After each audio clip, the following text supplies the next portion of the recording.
Hello વિદ્યાર્થી મિત્રો, આજે આપણે ધોરણ 8 ગુજરાતી જે 2025માં નવું પાઠ્યપુસ્તક આવ્યું છે એનો બીજો પાઠ સાયકલ સવારીની ખાટી મીઠી એ પાઠની સમજૂતી જોઈ રહ્યા છીએ. આ પાઠમાં વર્ષો પહેલાં સાયકલની કેવી નવાઈ હતી, સાયકલને જોવાનો અનુભવ, ચલાવતા શીખવાનો અનુભવ વગેરેનું વર્ણન આ પાઠમાં ખૂબ જ સુંદર રીતે કરવામાં આવ્યું છે. તો સૌ પ્રથમ આપણે આ પાઠના લેખકનો પરિચય મેળવીશું. લેખકનું નામ છે મનસુખ સલ્લા. મનસુખ સલ્લાનો જન્મ અમરેલી જિલ્લાના નેસડી ગામમાં થયો હતો. તેમના માતાનું નામ વિમળાબેન અને પિતાનું નામ મોહનલાલ છે. તેઓ લોકભારતી સંસ્થામાં આચાર્ય પદે રહ્યા હતા. હૈયે પગલાં તાજા, માણસાઈની કેળવણી અને અનુભવની એરણ પર તેમના જાણીતા પુસ્તકો છે. તેમણે સાહિત્ય અને શિક્ષણ વિષયક અનેક પુસ્તકો લખ્યા છે. તેમને નર્મદ સુવર્ણચંદ્રક પ્રાપ્ત થયો છે. સાયકલ સવારીની ખાટી મીઠી એક સ્મરણ કથા છે, જેમાં આજથી 50 કરતાં પણ વધુ વર્ષ પહેલાં સાયકલની કેવી નવાઈ હતી અને સૌને તેનું કેવું તો ગેલું હતું તે વિશે રોચક વર્ણન કરવામાં આવ્યું છે. સાયકલ ચલાવતા શીખવાના અનુભવ ઘણા જ રમૂજ પ્રેરક અને રસપ્રદ છે. લેખક આખું શબ્દચિત્ર રચે છે, જેમાં આપણે અનાયાસે જોડાઈ જઈએ છીએ. આજની ઉગતી પેઢીને ટુ વ્હીલર ચલાવવાની નવાઈ નથી, પરંતુ 55 વર્ષ પહેલાં અમને સાયકલની નવાઈ હતી. બહાર ગામથી કોઈ સાયકલ લઈને આવે તો અમે આશ્ચર્યમુગ્ધ થઈને નિહાળતા. તો અહીંયા અત્યારના સમયમાં ટુ વ્હીલર ચલાવવું કે ટુ વ્હીલરને જોવું એ નવાઈની વાત નથી, પરંતુ આજથી લગભગ 55 વર્ષ પહેલાં સાયકલને જોવી એ પણ એક નવાઈની વાત હતી. તો એ સમયની વાત લેખક કરે છે. અહીં એક શબ્દ વાપર્યો છે કે આશ્ચર્યમુગ્ધ થઈને નિહાળતા, એટલે કે સાયકલ જોવાની પણ તેમને નવાઈ લાગતી. સાયકલ ઉપર બેસવાનું મારું વહેલું સ્મરણ મારા કેશુ મામા ચલાણાથી સાયકલ લઈને આવ્યા હતા અને મને આગળના દાંડિયા પર બેસાડી આખા ગામમાં ફેરવ્યો હતો તેનું છે.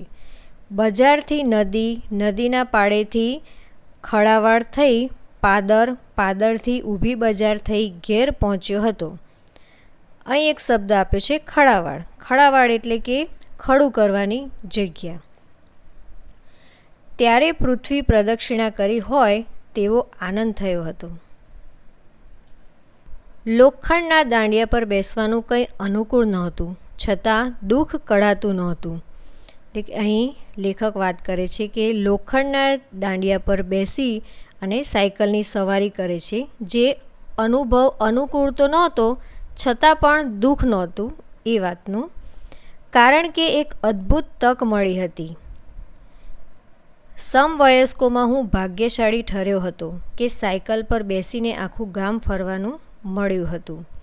સમવયસ્ક એટલે કે સમાન વયના, સરખી ઉંમરના મિત્રોની વાત કરે છે. એકો ન રમતે એવું શ્લોક વાક્ય પછીથી જાણ્યું. અહીં એકો ન રમતે એટલે કે એકલાની રમતની અહીં વાત નથી. આ રમતનો બધાને લાભ મળે છે, એટલે કે અહીં સાયકલનો પણ લાભ બધાને મળવાનો જ છે એવું અહીં કહેવામાં આવ્યું છે. પરંતુ સૌને મારી તકની ખબર પડવી જોઈએ, એટલે કોઈ આડું નહોતું કે સામે નહોતું, તોય મેં આખે રસ્તે ઘંટડી વગાડ્યા કરી હતી. તો અહીં વાત કરે છે કે સાયકલ પર બેસવાની એટલી બધી ખુશી હતી અને આજુબાજુ દરેકને ખબર પણ પડવી જોઈએ કે સાયકલ પર બેસવાનો અનુભવ કેવો હોય, અને એ ભાગ્ય એમને સાંપડ્યું છે. તો એ બધાને બતાવવા માટે કોઈ આડું અવળું ન હતું, છતાં પણ ઘંટડી વગાડે છે. સૌને ખબર તો પડવી જોઈએ ને કે મારું મહાભાગ્ય કેવું હતું. સાયકલ રમરમાટી કરતી દોડતી હતી. તો અહીંયા સાયકલ ખૂબ જ ઝડપથી દોડતી હતી એવું કહે છે. નદીના પાળા પછીના ઢાળમાં તો પેટમાં શેરડા પડી ગયા હતા. વચ્ચે વચ્ચે હવાથી આંખો બંધ થઈ જતી, પણ ઘંટડી વગાડવાનું ભૂલાયું નહોતું. એ અનુભવ એવી ઉત્સુકતા ભર્યો અને રોમાંચક હતો કે કેશુ મામા બપોર પછી ગયા ત્યાં સુધીમાં સ્ટેન્ડ પર ઊભી કરેલી સાયકલના દાંડાને ઘંટડીને અનેકવાર અડી લીધું હતું. પેન્ડલને અવળો આંટો ફેરવ્યો હતો. એનો આનંદ જ ઓર હતો. પછી દિવસો સુધી સાયકલ પર બેસવાનો આનંદ ભાઈબંધો આગળ વાગોળ્યો હતો. એમાં અતિશયોક્તિ અલંકારની અતિશયતા કઠી નહોતી એટલે કે દુઃખ નહોતું થયું એ અર્થમાં. પણ અહીંયા લેખક જણાવે છે કે એમને જે સાયકલ પર બેસવાનો આનંદ હતો એ ખરેખર ખૂબ જ સુંદર એક અદ્ભુત અનુભવ હતો. અમારા બટુકો માટે આશ્ચર્યલોક ત્યારે જ ખુલ્યો જ્યારે સાવરકુંડલાના એક વહોરાજીએ ગામમાં સાયકલ સ્ટોર ખોલ્યો. એમાં એક સાથે 10 સાયકલ મુકાઈ.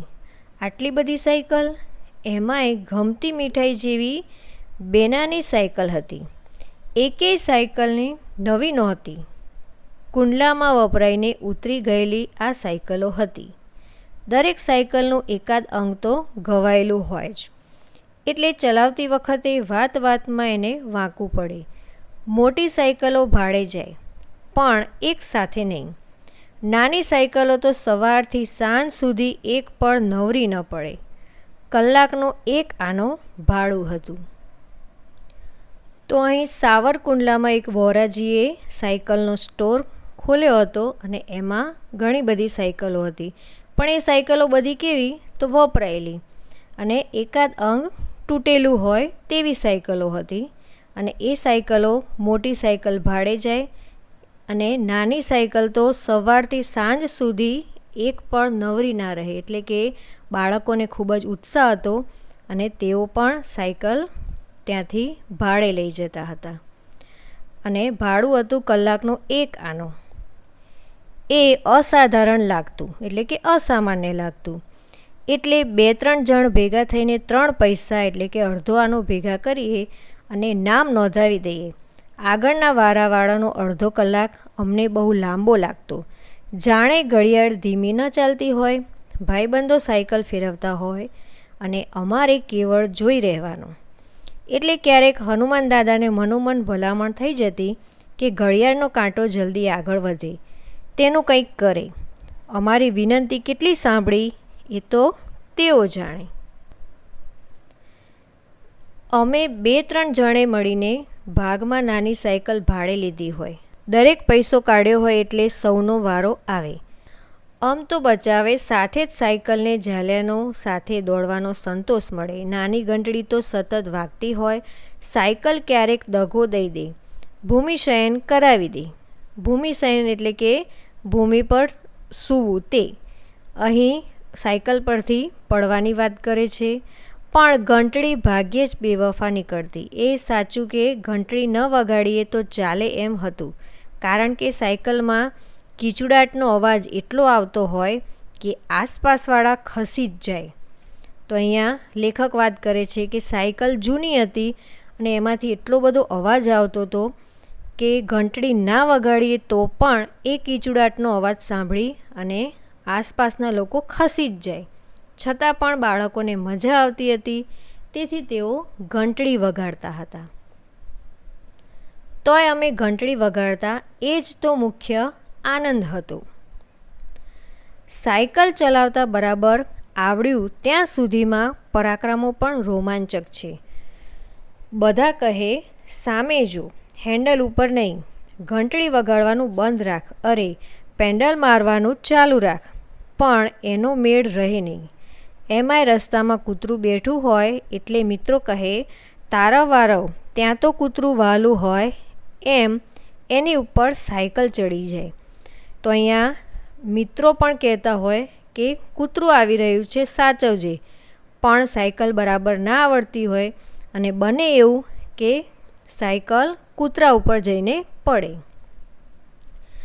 મિત્રો કૂતરું કરડવાની બીકે સીટ છોડી દે, એટલે કે સાયકલ છોડી દે અને ત્યાંથી દૂર ભાગી જાય.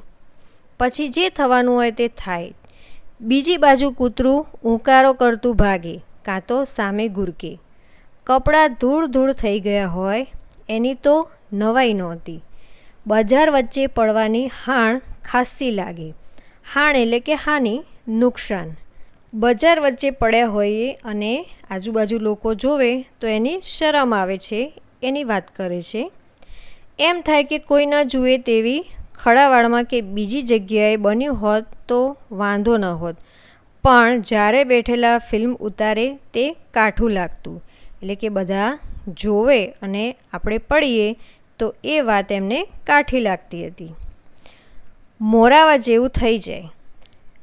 તોય કંઈ બન્યું નથી એમ સાયકલને દોરીને આગા ચાલ્યા જવાનું. પછી ત્રણેય મિત્રો બીજાની ભૂલ હતી તે સાબિત કરવા માટે થાય એટલું કરે. આખરે સાયકલ પર પાછું આરોહણ થાય. વરઘોડો આગળ ચાલે. હશે કોઈ એવું જેને સાયકલ શીખતા હાથ પગ ન છોલાયા હોય. વળી અમારું નિશાન મિત્રો સાયકલની સીટ છોડી દે, એકલા ચલાવીએ અને સાયકલ ચાલે, પડીએ નહીં તે હતું. તેથી ક્યારેક 2 પૈસાનો મેળ કરીને સાયકલ ભાડેથી લીધી છે અને 1 કલાક સાયકલ ચલાવવાનો લહાવો લીધો છે. તેના અનુભવ પણ ભાતીગણ છે. એટલે કે એના અનુભવ પણ અનેક પ્રકારના છે. ગામમાં આવેલી સાયકલો ખખડધજ હતી. ખખડધજ એટલે કે ખૂબ જ જૂની. સાવરકુંડલામાં ન ચાલે માટે નેસડીમાં આવી હતી. એટલે એક ઘટના સર્વસામાન્ય હતી. ચેન ઉતરી જવી. એકાદ ફલાંગ સાયકલ ચાલે અને ચેન ન ઉતરે એવું ભાગ્યે જ બને. સાયકલ ચલાવી હોય એટલી ચાલે, પણ ચેન સરખી કરવાનું કામ મુખ્ય રહેતું. તો અહીં સાયકલો ખૂબ જ જૂની હતી, તેથી સાયકલ ચલાવતા ચલાવતા વારે ઘડીએ ચેન ઉતરી જાય. એથી આંગળા અને કપડાં ગ્રીસવાળા થાય. પણ એની અમને પરવા નહોતી, પરંતુ બીજો ત્રાસ ભારે હતો. ગામમાં રસ્તા ધૂળિયા. ટાયર અને કાંટા વચ્ચે પુરાણી દુશ્મનાવટ. વેર વાળવા કાંટા ધૂળમાં છુપાઈને બેઠા હોય. ખચ્ચ કરતા ટાયર ઉપર હુમલો કરે અને ભોગ અમે બનીએ. તો અહીંયા કાંટાને કારણે ટાયર પંક્ચર થઈ જાય છે અને એ ભોગવવું પડે અમને મિત્રોને, એવું લેખક કહે છે. દુશ્મન ક્યાં બેઠો હોય એની ખબર ન પડે. સાયકલ બાપડી થઈ જાય. તેને દોરીને અમે સાયકલ સ્ટોર સુધી પહોંચાડીએ. તો સાયકલ પંક્ચર થઈ જાય એટલે કે એને દોરીને સ્ટોર સુધી પહોંચાડવી પડે. સાયકલવાળો હુકમ કરે એટલે તેનો જંબુરિયો સાયકલ આડી પાડે. તો જંબુરિયો એટલે કે ત્યાં સાયકલ સ્ટોર પર કામ કરતો નાનો છોકરો. ટ્યુબ ટાયર ખોલે. જોઈએ તો ટ્યુબમાં અગાઉથી જ પંક્ચર રિપેરિંગના 12-15 લેબલ લાગેલા હોય. તેમાં અમારાથી એકનો વધારો થાય. જો કે તેના વધારાના પૈસા આપવા પડતા તે કઠતું એટલે કે એ વાતનું એમને દુઃખ લાગતું કે વધારાના પૈસા એમને આપવા પડશે. ટ્યુબમાં પંક્ચર ક્યાં છે તે જાણવા સાયકલવાળો ટ્યુબમાં હવા ભરી તગારાના પાણીમાં બોળે અને હવા નીકળતી હોય ત્યાં બળબડિયા બોલે. ભલું હોય તો પડખેથી બીજું કાણું હોય તે ચાળી ખાય અને બળબડિયા જોવાની બહુ મજા પડતી. સાયકલવાળો ટાયરમાં અંદરના ભાગે હાથ ફેરવીને કાંટો શોધી કાઢે. જાણે પોલીસે ગુનેગાર પકડી પાડ્યો હોય તેવા સંતોષ સાથે અમારી સામે જુએને બોલે, મને હતું જ કે 1થી વધારે પંક્ચર હશે. ડબલ પંક્ચર અને ડબલ દંડ. જો કે અમારો દંડ એ સાયકલ સ્ટોરવાળાનો આનંદ બનતો. ગામડાના રસ્તા કાચા, ખાડા ખડિયાવાળા. મારો સાયકલ ઉત્સાહ કશાને ગણકારે નહીં, પણ સાકીલ તો બધું અનુભવે. તો એ સાકીલ એટલે કે સાયકલની વાત કરી છે. ધૂળના ધક્કામાં પૈડું એવું ડૂબે કે હેન્ડલ કહ્યું ન કરે. ક્યારેક પૈડું હઠાગ્રહ કરીને ઊંધું ફરીને ઊભું રહે. હઠાગ્રહ એટલે કે જીદ કરવી. તો અહીંયા પૈડું પણ જાણે જીદ કરતું હોય તેમ કહ્યામાં ન રહેતું. વટ પાડવાની ખ્વાહિશ હોય પણ વટ ધૂળમાં પડી જાય. ખાડો મોટો હોય તો સાયકલ કૂદકો મારે, ભૂમિશયન કરે અને ફરજિયાત ભાન કરાવે કે પૃથ્વી માતા કહેવાય છે, માટે દંડવત પ્રણામ કર. એટલે કે સાયકલ જ્યારે ખાડામાં પડે ત્યારે ભૂમિશયન એટલે કે તેઓ સાયકલ ચલાવતા ચલાવતા નીચે પડે અને જાણે કે પૃથ્વી આપણી માતા છે તેને દંડવત પ્રણામ કરતા હોય તેવો અનુભવ થાય. તો રસ્તા વચ્ચે બેઠેલો પથ્થર જાણે લોહચુંબક હોય એમ પૈડું ગમે તેટલું વારવા છતાં એ તરફ જ ખેંચાય.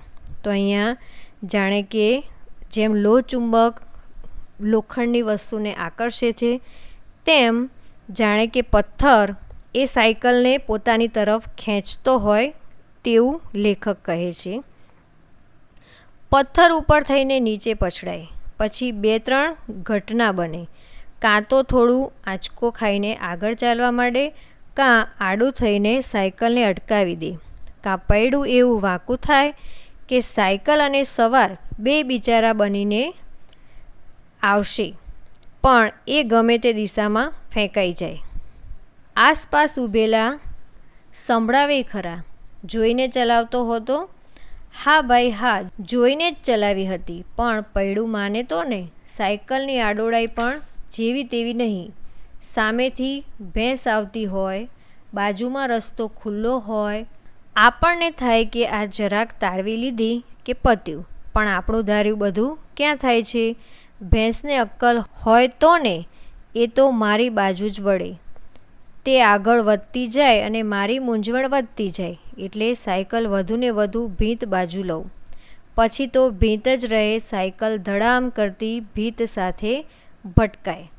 તો અહીંયા સામે આવતી ભેંસ એ સાયકલ ચલાવતા લેખકની સામે આવે છે અને લેખક દિવાલ બાજુ ખસતા જાય છે અને ખસતા ખસતા દિવાલ સાથે અથડાઈ જાય છે. હાથ પગ છોલાઈ જાય. એ સંતોષ હોય કે ચાલો ભેંસથી તો બચ્યા, પડવા કરતાંય વધુ ચિંતા હાથ પગે છોલાઈને લોહી નીકળ્યું હોય તેની થાય. ઘેર એની ખબર પડે તો ઠપકો તો મળે જ, એટલે ઘરગથ્થુ ઉપચાર પણ થાય. ત્યારે ક્યાં ખબર હતી કે ધૂળમાંથી એ સેપ્ટિક થાય છે. સેપ્ટિક એટલે કે સૂક્ષ્મ જીવોનો ચેપ લાગવો. તો ધૂળમાંથી પણ આપણને લોહી નીકળ્યું હોય અને એ જગ્યાએ ધૂળને અડવાથી સૂક્ષ્મ જીવોનો ચેપ આપણને લાગી શકે છે. હાથમાં કોરી ધૂળ લઈ હથેળીમાં હલાવતા હલાવતા સાથે ઝીણી ધૂળ રહે તેને વાગેલા ભાગ ઉપર લગાવી દેવાની. મોટા ભાગે લોહી બંધ થઈ જાય એટલે વળી સાયકલ ચલાવવાની. સાયકલ ચલાવવાનો ખરો આનંદ પડીએ નહીં એ નહીં, પરંતુ પૂરપાટ દોડાવી શકાય.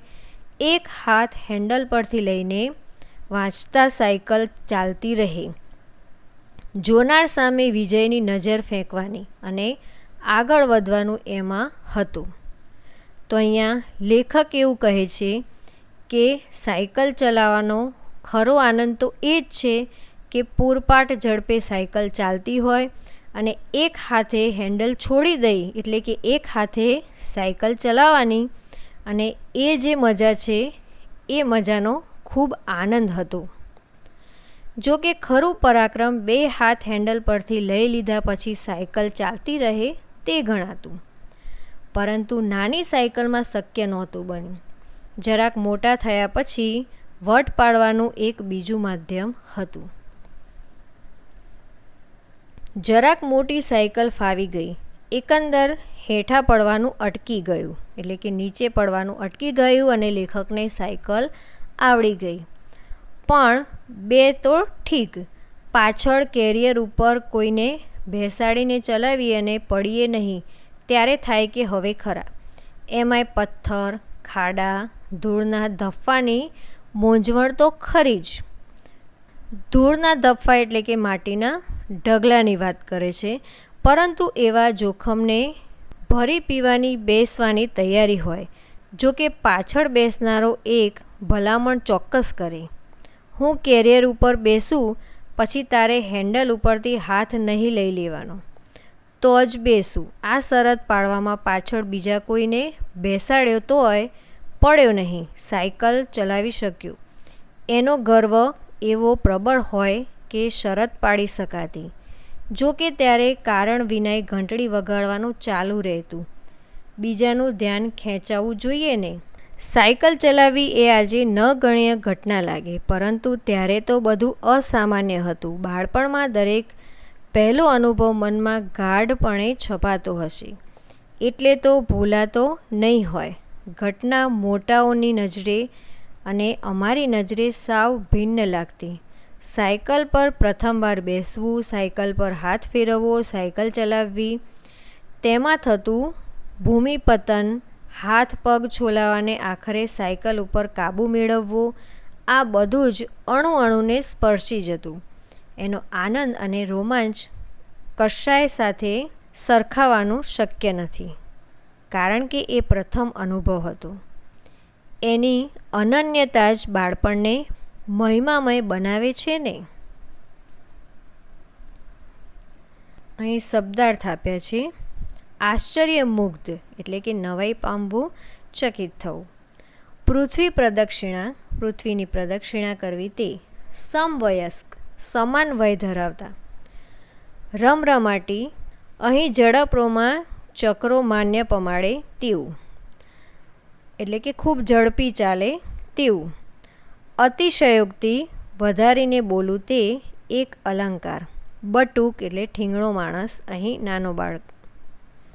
આશ્ચર્યલોક, નવાઈ જગત. અસાધારણ, અસામાન્ય. શિખાઉ, બિનઅનુભવી. કઠવું, દુઃખ થવું. બેવફા, બેઈમાન. કીચુડા, કીચુડ કીચુડ એવો અવાજ. હાણ, હાનિ અથવા નુકસાન. આરોહણ, સવારી કરવી તે. વરઘોડો, કોઈ સરઘસ. જંબુરિયો, નાનો છોકરો, અહીં સાયકલ રિપેરિંગ કરવાવાળો. સહાયક. પંચર, ટાયર ટ્યુબમાં કાણું પડવું, એટલે કે પંચર થવું. ધફ્ફો, માટીનો ઢગલો. હઠાગ્રહ, હઠપૂર્વકનો આગ્રહ. અવસ, લાચાર. આડોડાઈ, આડાઈ, વાંકાપણું, હઠ. ભીંત, દિવાલ. ઘરગથ્થું, જેની ઉત્પત્તિ કે વપરાશ ઘરમાં જ હોય તેવું. સેપ્ટિક, સૂક્ષ્મજીવોનો ચેપ લાગેલું, પરુવાળું. ગર્વ, ગુમાન, અભિમાન. પ્રબળ, અત્યંત. રૂઢિપ્રયોગ. વાત વાતમાં વાંકું પડવું એટલે માઠું લાગવું. દગો દેવો, વિશ્વાસઘાત કરવો, છળકપટ કરવું. ફિલ્મ ઉતારવી, અહીં ફજેતી થવી. બાપડું થઈ જવું, ગરીબડું કે રાંક થઈ જવું. વટ પાડવો, રોફ જમાવવો. ભરી પીવું, ન ગાંઠવું અથવા ન ગણવું. શબ્દ સમૂહ માટે એક શબ્દ. ખડું કરવાની જગા એટલે ખડાવાળ. રોમાંચ પમાડે તેવું, રોમાંચક. જમીન ઉપર સૂવું તે, ભૂમિશયન. ગણનામાં ન લેવા જેવું, ન ગણ્ય. સમાન વય ધરાવતું, સમવયસ્ક. લોખંડને આકર્ષવાના ગુણવાળું એક દ્રવ્ય, લોહચુંબક. સાધારણ નહીં તેવું, અસાધારણ. જેનું મૂલ્ય રૂપિયાના 16મા ભાગ જેવું છે તે, આનો. હઠપૂર્વકનો આગ્રહ, અઠાગ્રહ. છાબડા ઘાટનું લોઢાનું એક પાત્ર, તગારું. જેની ઉત્પત્તિ કે વપરાશ ઘરમાં જ હોય તેવું, ઘરગથ્થું. તો અહીં આપણે આ પાઠની સમજૂતી પૂર્ણ કરી અને સ્વાધ્યાયના પ્રશ્નો આપણે બીજા ભાગમાં જોઈશું. તો આ વિડીયો તમને કેવો લાગ્યો અમને જરૂરથી જણાવજો અને અમારી ચેનલને સબસ્ક્રાઈબ કરજો. ધન્યવાદ.